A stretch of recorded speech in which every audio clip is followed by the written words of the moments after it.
অংশগ্রহণ করে শুধুমাত্র গিহানকে চ্যালেঞ্জে হারানোর জন্য। তো পরপর 3 রাউন্ড খেলা হয় এবং এতে অধিকাংশ প্লেয়ারই মারা যায়। কিন্তু এরপরও গিহান যখন গেমটা বন্ধ করতে পারছিল না, তখন সে এবং তার বিশ্বস্ত কয়েকজন প্লেয়ার মিলে গার্ডদের সাথে যুদ্ধ করে। তবে এক পর্যায়ে গিহানরা ফ্রন্টম্যানের নির্মমতার কাছে হেরে গিয়ে আত্মসমর্পণ করতে বাধ্য হয়। আর এর পরে যা ঘটেছে সেটাই এখন আমরা সিজন 3-তে দেখতে পারবো। তবে শুরু করার আগে কাইন্ডলি সবাই ভিডিওটাতে একটা লাইক দিয়ে নিন। এপিসোডের শুরুতে দেখা যায় বিদ্রোহ করা সব প্লেয়ারদের মেরে ফেলা হচ্ছে। তখন শিওক নামের একজন প্লেয়ার গার্ড নউলকে রিকোয়েস্ট করে বলে, আমার মেয়ে অসুস্থ, আমাকে প্লিজ মারবেন না। কিন্তু এরপরে নউল তার পেটে গুলি করে, তবে গুলিটা এমনভাবে করে যাতে সে মরে না যায়। এরপরে নউল তাকে চোখ বন্ধ করে রাখতে বলে যাতে মনে হয় সে মরে গিয়েছে। তো সবাইকে মারা হয়ে গেলে গার্ডরা কফিনে ভরে লাশগুলো সরিয়ে নিয়ে যায়। এর মধ্যে শিওকের কফিনে ক্রস চিহ্ন আঁকা হয়, কারণ তার লাশটাকে ওয়ার্করুমে নিয়ে গিয়ে তার অর্গানগুলো বের করে বাইরে পাচার করা হবে। এই কাজে আজ নউল হেল্প করায় মেইন যে গার্ড ছিল সে খুব সন্তুষ্ট হয়। নউল তার সাথে ওয়ার্করুমে গিয়ে তাদের কাজের প্রসেস দেখতে চাইলে গার্ডটা নউলকে সেখানে নিয়ে যেতে রাজি হয়। এদিকে দেখা যায় গার্ডেরা হলরুমে একটা কফিন নিয়ে যাচ্ছে। জু আতঙ্কিত হয়ে কফিন খুলে দেখে ভিতরে গিহান রয়েছে। লাকিলি গিহান তখনও বেঁচে ছিল। কিছুক্ষণ পরে জ্ঞান ফিরে গিহান যখন জানতে পারে তার সব সঙ্গীরা মারা গিয়েছে, তখন সে প্রচণ্ড হতাশ হয়ে যায়। এই সময় গার্ডেরা হলরুমে প্রবেশ করে এবং জানায় লাস্ট রাউন্ডে 35 জন প্লেয়ার এলিমিনেটেড হয়েছে, আর এই মুহূর্তে 60 জন প্লেয়ার টিকে আছে। তাই ওই এলিমিনেটেড প্লেয়ারদের টাকাগুলো ভল্টে জমা হয়ে যায়। এতে মোট প্রাইস মানি দাঁড়ায় 39 বিলিয়নে, যা 60 জনের মধ্যে ভাগ করে দিলে এক একজনের ভাগে 660 মিলিয়ন ওন করে পড়েছে।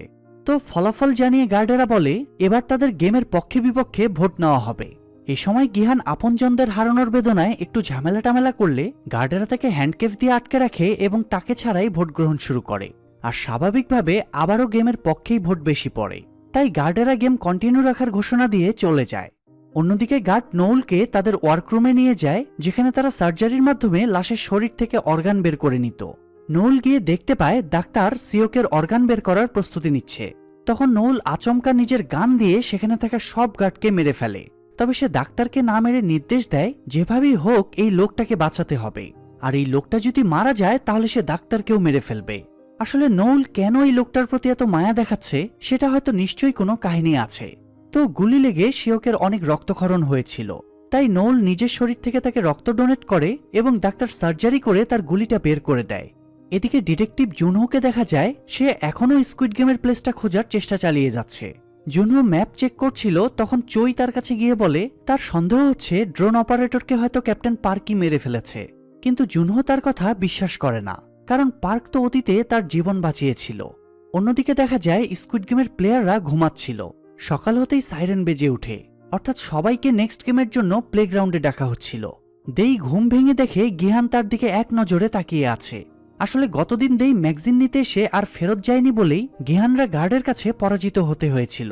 তাই গিহানের ধারণা দেই হয়তো তাদের সাথে বেইমানি করেছে, তার জন্যই এতগুলো মানুষকে মরতে হয়েছে। এই জন্য সে দেইয়ের উপর প্রচণ্ড ক্ষেপে ছিল। তো সাইরেন বাজার পরে সবাই প্লেগ্রাউন্ডে যাচ্ছিল। তখন যাবার পথে দেখা যায় গতকাল বিদ্রোহ করা প্লেয়ারদের অনেকের লাশ ঝুলিয়ে রাখা হয়েছে, যাতে তাদের পরিণতি দেখে আর কেউ বিদ্রোহ করার সাহস না পায়। তো প্লেগ্রাউন্ডে গিয়ে সেখানে একটা বল মেশিন দেখা যায়, যেটার ভেতরে ব্লু এবং রেড কালারের বল রাখা আছে। মেশিনের চাবি ঘোরালে দুটোর যে কোনো কালারের একটা বল বেরিয়ে আসছিল। প্লেয়াররা বল মেশিনের চাবি ঘুরিয়ে নিজের ভাগে যে বলটা পড়ে সেটা সংগ্রহ করে নেয়। সবার বল সংগ্রহ করা হয়ে গেলে মার্কস ম্যানেজার গেমের রুলসগুলো জানিয়ে দেয়। এবারের গেমের নাম হলো হাইড অ্যান্ড সিক বা লুকোচুরি খেলা। এখানে বলের কালার অনুযায়ী সবাই রেড এবং ব্লু টিমে ভাগ হয়ে যাবে। প্রথমে ব্লু টিমকে লুকানোর সুযোগ দেওয়া হবে। তারা লুকিয়ে পড়ার পরে রেড টিমের কাজ হবে ব্লু টিমের প্লেয়ারকে খুঁজে বের করা। রেড টিমের কোনো প্লেয়ার যদি ব্লু টিমের কাউকে খুঁজে বের করে মেরে ফেলতে পারে তাহলে সে এই রাউন্ডে জিতে যাবে।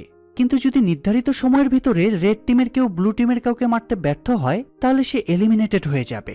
এছাড়া ব্লু টিমের প্লেয়ারদেরকে চাবিও দেওয়া হয়।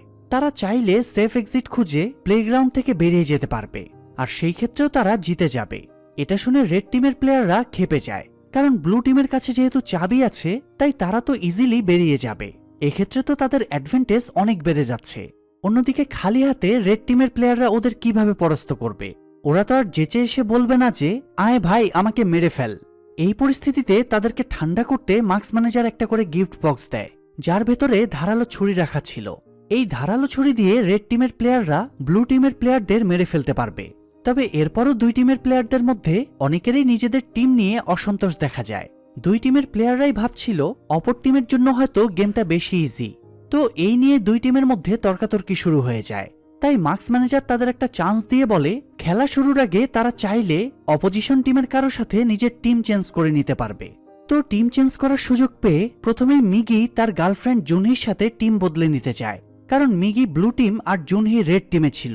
জুনহির পক্ষে কোনো মানুষকে খুন করা সম্ভব না, তাই রাউন্ড শেষে জুনহির এলিমিনেটেড হওয়ার চান্স অনেক বেশি। ফলে জুনহির সাথে সাথে তার গর্ভের সন্তানকেও মরে যেতে হবে। এই জন্য মিগি তার সাথে টিম বদলে নিতে চাইছিল। তবে জুনহি মিগির উপরে এখনো অনেক রেগেছিল, তাই সে মিগির কথা মানে না। তখন মিগি তাকে বলে, তাহলে খেলা শুরুর পরে আমি তোমার সামনে গিয়ে দাঁড়াবো, তুমি আমাকে হত্যা করে এই রাউন্ডটা ক্লিয়ার করে নিও। আমার মৃত্যুর বিনিময়ে অন্তত তুমি এবং আমাদের বাচ্চা বেঁচে যাবে। কিন্তু জুনহি